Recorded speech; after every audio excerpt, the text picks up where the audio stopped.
जब मैं खुद हाफिज हूं, आप सादी सी बात पे आपको समझा देता हूं।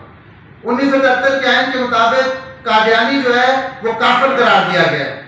बतौर non Muslim he can preach, teach anything, whatever they want to do, they can do within the capacity of their group. We are not bothered about it. But when they use a specific words, इस्लामी इस्लाहात जिन्हें आप कहते हैं, कुरान शरीफ, ला इलाहा इल्लल्लाह मुहम्मद रसूलुल्लाह, when it's not been used for the last prophet, it's been used for their prophet, नाउज़ुबिल्लाह, then we have got a problem. फिर उसके बाद कोई इस्लामी शायर इस्लाम अगर अपने आप को मुसलमान कहेंगे तो ये सबसे पहले ये एक्ट उनके लिए बना मेरे भाई, ये उनके ऊपर लागू होता है।